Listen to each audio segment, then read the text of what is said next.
তো দেখো ব্রালেটের ওপরেই যখন পরলাম শিফন শাড়িটা, সরি জর্জেট শাড়িটা, তখন মনে হলো এরকম একটা প্রিন্টেড ব্রালেট দিয়ে পরি, যেটাতে নাকি ভীষণ ভালো লাগে দেখতে, ভীষণ গর্জিয়াস লাগে, অ্যাট্রাকটিভ লাগে। আর জর্জেট আর শিফন এরকম শাড়ি যে নিজের গ্ল্যামারে নিজেই মানে কি বলবো, একদম নিজেই একাই একশো আর কি, এক কথায় বলতে গেলে। তো যাই হোক, এই যে আমি এরকম ভাবে পরে নিয়েছি একটা প্রিন্টেড ব্রালেটের উপরে এরকম একটা জর্জেট শাড়ি, যেটা ভীষণ সফট, তোমরা জানো, এর আগেও দেখেছো, ভীষণ সফট আর পরে কিন্তু ভীষণ আরাম। তো এই শাড়িটা আমি তো এরকম ভাবে পরেছি, এটা যদি আমি অন্যভাবে পরি তাহলেও কিন্তু বেশ ভালো লাগবে, তো সেটাও দেখাবো তোমাদের। আর আরো একটা অন্য ব্লাউজের সাথেও পরে দেখাবো। Hey guys, good evening and welcome to my channel tips up bag. কেমন আছো তোমরা সবাই? আশা করছি সবাই ভালো আছো, আর তোমাদের ভালোবাসায় আমিও ভালো আছি। সো চলো, এই শাড়িটা তো আমি এরকম ভাবে এটার উপর পরে দেখালাম। এবার যদি আমি এটাকে আরেকটু অন্যভাবে অন্য লুকে পরি তাহলে কিরকম লাগবে। তো দেখো, এই শাড়িটা কিন্তু আমি পরে নিচ্ছি এরকম ভাবে। এরকম ভাবে পরলেও শাড়িটা কিন্তু ভীষণ ভালো লাগবে, তোমাদের সাথে আমি শেয়ার করছি। মানে একটা শাড়ি ব্রালেটের ওপর কত ভাবে পরা যায় এবং কত সুন্দর দেখতে লাগে। ওই যে বললাম, এটা হচ্ছে শিফনের প্রবলেম, যে শিফন কখনো এক জায়গায় থাকে না, এটাই হচ্ছে ব্যাপার। তো সেক্ষেত্রে এর জন্য একটু প্রবলেম হয়। তো দাঁড়াও একটু।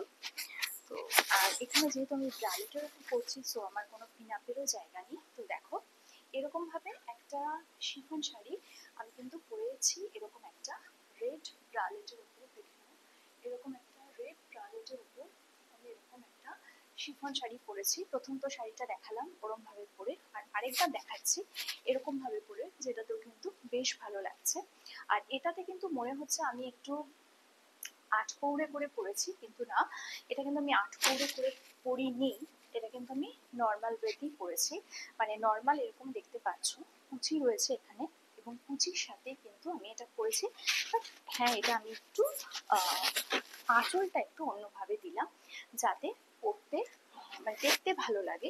এবং দেখো, এই যে আমি আঁচলটা দিয়েছি, এখানে আমি বিভিন্ন জায়গায় এই যে এরকম গুজে নিচ্ছি, তার কারণ হচ্ছে এটা খুলে যাবে, না হলে খুলে যাবে। কেননা এই যে শিফন শাড়ি না, এগুলো একটু তো সিল্কি টাইপের হয়, এগুলো মানে সিকিউর করার জন্য প্রচুর পিন আপ করতে হয়, যে পিন আপটা আমি যেহেতু এখন ব্রালেটের ওপর করেছি বলে করতে পারছি না, তো সেই কারণে আমাকে এরকম ভাবে এটা বুঝে নিতে হচ্ছে। তো কিরম লাগছে সেটা তো তোমরা বলবে। আর প্রপারলি হচ্ছে না, মানে আমি স্যাটিসফাইড হচ্ছি না, তোমাদের আর কি শেয়ার করবো অ্যাট লাস্ট। তো দেখো, এরকম ভাবে পরেছি। আর এটাতে মনে হচ্ছে না আমি একটু ট্র্যাডিশনাল ওয়েতে শাড়ি পরেছি, বাট না, এটা আমার কিন্তু কুচি আছে, যেরকমটা বললাম একটু আগে। তো কুচির সাথে আমি শাড়িটা এরকম ভাবে পরেছি।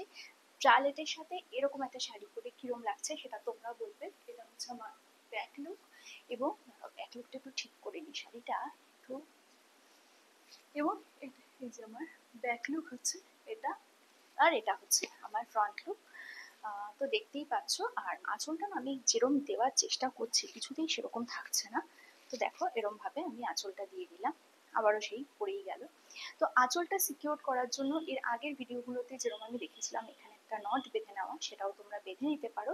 যদি তোমরা সিভলেস বা মানে ব্যাকলেস বা ধরো এরকম ব্রালেটের ওপর পড়তে চাও, তাহলে কিন্তু সিকিউর করার জন্য আঁচলে একটা অবশ্য করে নট বেঁধে নেবে, তাতে কিন্তু দেখতে ভীষণ সুন্দর লাগে। আর এই যে আবারও দেখিয়ে দিচ্ছে, এটা আমার ব্যাগ, এই দেখো বারবার স্লিপ হচ্ছে, এই যে ব্যাগ, এবং এই যে এটা আমার ব্যাক লুক। কিরম লাগছে তোমরা বলবে।